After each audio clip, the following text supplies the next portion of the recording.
selamat datang di channel YouTube-nya eBright Skin bersama saya Erestia di segmennya Dr. Talks About. Kali ini saya ditemani oleh seorang dokter spesialis kandungan, Dr. Widya Astuti SPOG. Nah, buat teman-teman yang ada di area Bandung dan sekitarnya pasti udah gak asing lagi dengan nama dokter yang satu ini. Nah, kali ini kita akan banyak ngebahas tentang skincare yang berhubungan dengan ibu hamil, ibu menyusui, dan bayi itu sendiri. Pasti seru banget.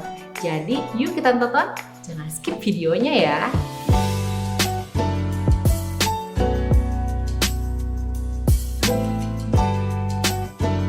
Jadi, di samping saya sekarang udah ada Dr. Widya Astuti SPOG. Selamat siang, dokter. Waalaikumsalam warahmatullahi wabarakatuh. Jadi dokter Wid ini dokter spesialis kandungan yang kalau mau konsultasi ini katanya antriannya panjang banget tuh. Ya, karena saking sibuknya dokter ini dan kita makasih banget dokter udah menyempatkan waktunya untuk mengisi tanya jawab ini dok, karena banyak banget nih para ibu-ibu hamil dan menyusui sekarang ini tuh yang pengen pakai skincare tapi kayak galau gitu loh. Boleh nggak sih saya pakai ini gitu ya, atau saya benar-benar harus stop gitu. Jadi ada banyak pertanyaan yang ingin kita utarakan sama dokter Wid gitu. Oke deh, sekarang kita mulai aja ke pertanyaan pertama ya dok ya. Jadi ini kita ingin mempertanyakan karena banyak simpang siur apakah itu benar-benar fakta atau mitos. Nah di sini kita ada 5 pertanyaan dok. Pertanyaan pertama sebenarnya katanya ya, ada tantangan saat kehamilan untuk memakai krim dokter. Sebenarnya benar nggak sih itu? Mitos saya kira ya, karena sebetulnya krim dokter itu yang mana dulu ya kan? Contohnya kan ini kita ngobrol santai, masa ke kantor terus rumor gitu bahasanya kan nggak enak ya, itu pakai bahasa Sunda karena kita di rumah sih. Iya. Yang nggak salah, apalagi ya mungkin beberapa yang bekerja kan ada yang ketemu nasabah atau ketemu ya mengajar aja. Iya. Dosennya udah gitu kan, aduh mau dengerinnya juga ngantuk kalinya begitulah ya, ada aturan untuk bekerja dan di rumah juga nggak masalah, pagi-pagi suami nyaman mau makan, istrinya cukup cantik lah ya sambil hamil gitu kan, lebih enak. Jadi itu sebenarnya mitos Ya, jadi kecantikan tidak boleh gitu. Iya, jadi memang ternyata buat ibu-ibu hamil luar sana atau yang sekarang itu menyusui sebenarnya masih boleh perawatan wajah, masih boleh pakai skincare karena kan kebutuhan setiap wanita itu bisa tampil cantik. Ya, bisa salah satu cara menghargai diri sendiri juga karena kan kalau misalnya hamil udah gitu kucel malah dia jadi nggak mood kan, apalagi kan orang hamil dong masih mual-mual lah, segala berat, males kayak gitu. Nah jadi sebenarnya itu mitos, jadi tergantung dari skincare itu ya dari bahan-bahannya ya dok ya.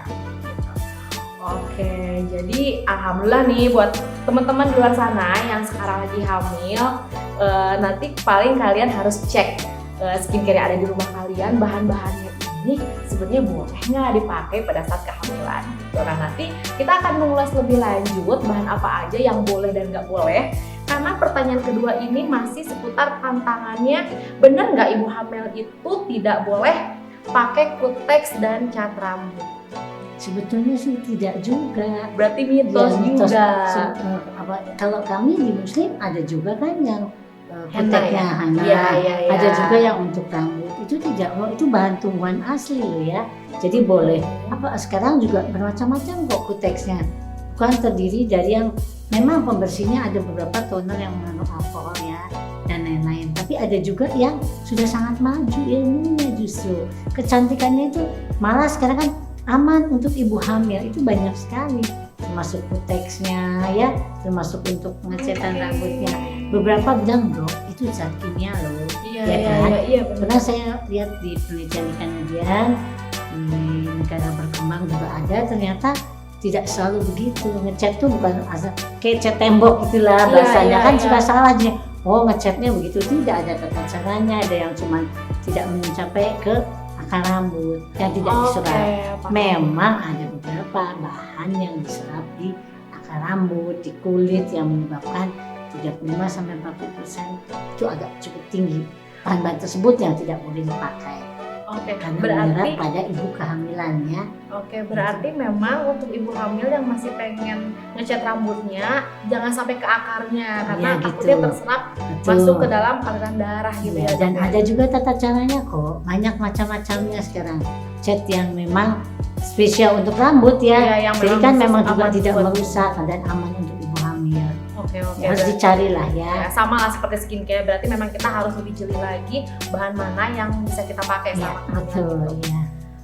Wah, terus kalau misalnya untuk yang kutex itu gimana dok? Itu, kalau kutex itu kan adalah bahan-bahan alami sekarang. Saya juga baru tahu nih 10 tahun kesini ya, ada lipstick juga Iya. yang memang pakai bahan alami ya, yang terdiri dari vaselin dan lain-lain, memang yang tidak terlalu tahan air, jadi berapa hari hilang, ya macam-macam lah pokoknya. Tadi dengan treatment bahan alami itu sebenarnya pertanyaan saya pribadi nih, nggak ada di sini. Jadi apakah kita masih bisa menyebut sebuah bahan itu menjadi bahan alami meski dia dihasilkan melalui proses kimiawi? Misalnya kan kayak aloe vera tuh alami, tapi karena dia melewati proses-proses kimia, apakah aloe vera itu masih bisa disebut sebagai bahan alami? Bisa banget, kan tata caranya juga sekarang lebih maju ya. Bahan yang dicampurkan kan hanya untuk melembab, jadi misalnya aloe veranya dicampurkan dengan zat-zat tertentu yang juga alami juga, ya kayak vaselin gitu Ya, kan ya. alami kan. Ah. Jadi malah ibu-ibu hamil tuh coba salah satu yang mungkin nggak ada pertanyaan, bagaimana krem yang bisa bikin tidak stres mah, itu kan banyak sekali kan, banyak sekali. Setiap pasien saya pribadi nih ya, karena udah 20 tahun dan bertanya, dok ini nih nggak mau sampai stres mah, bukan saya mau pakai bikini loh dok, ya kan, Iya, nggak tapi- semua orang pasien saya itu memang ada beberapa yang artis gitu ya, yang memang untuk kebutuhan, tapi yang hari-hari juga dok kan nyaman, Iya, nggak ada stres betul. mah, itu bahannya sangat alami. Dan berapa perusahaan sampai negara maju tuh, saya lihat ada yang dari buatan Jerman, pabrik Amerika, ya bukan kita sok luar negeri, yang di Indonesia pun sudah mulai banyak tuh produk yang bagus sekali, paling tidak melembabkan kulit kan.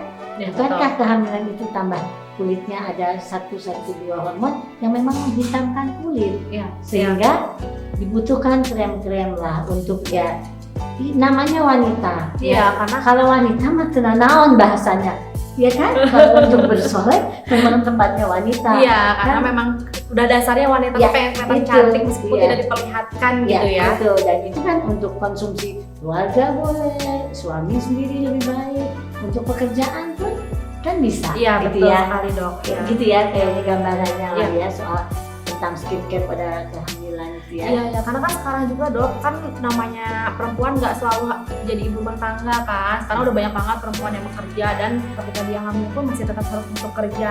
Iya. Ini memang jadi pertanyaan yang paling mendasar, apakah kita masih boleh merawat diri, termasuk ke kosmetik juga yang tadi saya bilang, kutex sama cat rambut. Nah gitu. Wah, teman-teman yang sekarang lagi mau promil juga, aduh asik banget ya, ternyata masih bisa nih aku ngerawat wajah biar moodnya bagus, terus juga aku juga masih tetap bisa tampil cantik di depan suami. Wah, enak banget nih. Nah, kalau misalnya kayak gitu berarti kita masih boleh dong treatment di klinik kecantikan juga. Boleh atuh, masa jadi nggak ke klinik kecantikan, nanti di sana ada dokternya, ada tenaga namanya apa, ahli kecantikan, iya, ya, beautician-nya, beautician, ya, gitu. iya. Dia bisa mengarahkan. Kan Kita sesuatu bilang kita yang, lagi hamil. ya, sedang hamil. Oh ini zat-zat alami yang mungkin tidak mengandung. Nah 1, 2, 3, 4, nah itu tuh Ya, yang ya, mengandung ya. hidroquinon misalnya ya, salisilat yang Oke dok, terus ada nggak sih misalnya kan yang namanya treatment di klinik kecantikan itu kan ada yang cuma pengen facial doang misalnya. Saya pernah mendengar kalau ibu hamil itu nggak boleh di laser karena ada sinar yang bisa mengganggu pertumbuhan janinnya, katanya kayak gitu. Kalau laser kan menggunakan sinar-sinar. Kalau kita kebanyakan lewat juga ultraviolet pun Iya. ya. Kalau misalnya di bandara pun sudah bersinar, ya kan semuanya. Betul. Jadi diharapkan kalau perawatan biasa facial nggak ada masalah. Cuma yang dicari adalah jangan yang nyeri. Karena kalau nyeri dipencet-pencet tuh yang ada jerawatnya bikin mules. Bahasa gampangnya mah kontraksi, ya kan? iya. Kontraksi awal, karena kan kalau facial yang lembut, halus untuk supaya mengelupaskan kulit yang mati, ya kan? Prinsipnya satu, orang hamil itu harus positive thinking. Begitu lihat kaca udah kesel apa kan Iya, nggak iya, nyaman. bad mood, Jadi ya. nggak apa-apa kalau misalnya itu positive thinking itu sangat berpengaruh kepada bayinya dan kesehatan si ibu hamil sendiri. Ya, ya, ya. Termasuk itu kebersihan kan, Ya. daerah kewanitaannya juga, apalagi daerah-daerah tertentu dan juga ya seluruh tubuhnya. Makanya kalau memang biasa dicek tapi dicari ya. Nah kemudian tadi ya mengenai tempat kecantikan dan juga pilihan obat-obatnya lah. Gitu. Berarti tapi kalau untuk yang laser sendiri sebaiknya berarti dihindari. Dihindari dulu. Oh iya. Kan cuma oke. 9 bulan ya. Ya, Itu perawatan setelah melahirkan malah lebih Oh banyak, ya, lebih oke. bagus. Iya, iya. Berarti nanti tinggal dipilih perawatan yang ya jangan dulu pengen yang aneh-aneh lah. Iyalah gitu kalau ya, facial per bulan Ah, atau ah. mungkin membersihkan pedicure manicure ya. Ah. Kalau kita perempuan mah ya silahkan saja. Ya, ya, ya. Yang Ya. penting tetap kelihatan seger dulu lah Iya, ya, nggak betul, usah pengen betul. laser-laser buat frek-frek nanti dulu lah, tunggu Iya, betul. adiknya dilahirkan dengan selamat. Nah, karena prinsipnya adalah kalau perawatan yang dengan invasif namanya, dengan laser, dengan hal tertentu, kan pada saat kehamilan hormon kulitnya meningkat yang menyebabkan kehitaman. Iya, Jadi iya. kayaknya bahasanya mamubazir atuh. Iya, Ya kan? betul, Nanti betul, setelah betul. itu pun setelah Bazir. perawatan biasa, setelah 6 bulan nanti setelah babynya cukup 6 bulan, nah silakan kalau mau perawatan yang memang dasarnya punya flek, dasarnya punya kulit yang berbeda, maksudnya dia mudah sekali kan ada ya beberapa yang alergi, ada juga yang memang dia punya bahan dasar kulitnya agak gelap misalnya. Jadi ada waktunya lah pada saat nanti lah dikumpulin dulu aja biar nanti Iya, pembersihannya juga nggak mubazir teh Iya ya, betul Dok, ya, karena kan Nanti muncul lagi. muncul lagi betul, menghitam juga ya Iya, kan iya, gitu. iya. Betul. Nah tadi nih ketika kita boleh pakai skincare pada saat hamil dan menyusui, berarti ada batasan bahan apa aja yang boleh, yang tadi dikatakan bahan-bahan alami kayak misalnya kayak olive oil kali ya Dok ya, Iya, minyak boleh. zaitun kayak gitu, Zaitun, terus ya. juga kayak tadi aloe vera. Kalau cuma dioles alkohol untuk membersihkan, tapi sebaiknya kalau ada pilihan, kenapa tidak? Beliau itu sudah mencoba dengan dosis sekian. Oh mungkin dokter kandungan ada case-case tertentu yang membolehkan tapi dengan syarat-syarat tertentu Iya. mungkin ya Dok. Contohnya dosisnya ingat saya 770 mikrogram Iya. per hari. Nah, kalau dikonsumsi terus-menerus, itu penyakit khusus pada bayi yang tidak bisa dikonsumsi. Oke. Karena syarafnya tidak ada di situ, harus dipotong. Kalau enggak, khususnya tidak berkerak. Itu dia pembicaraan kita bersama Dr. Wit kali ini. Semoga bermanfaat ya. Buat teman-teman yang langsung jadi kepo produknya dan ingin membeli produk Ibrand Skin, silahkan cek stoknya di marketplace kita yang ada di Shopee, Tokopedia, Bukalapak, dan Halalpedia. Atau kalau misalnya pengen tahu informasi lebih lanjut, bisa kepoin Instagram kita di @ibrandskin. Buat teman-teman jangan lupa like, comment, share, subscribe karena kita akan selalu upload video edukatif lainnya yang sangat bermanfaat buat teman-teman semuanya. Kalau misalnya ada pertanyaan yang ingin ditanyakan, silakan tulis di kolom komentar karena siapa tahu pertanyaan teman-teman yang akan jadi pembahasan kita selanjutnya. See ya!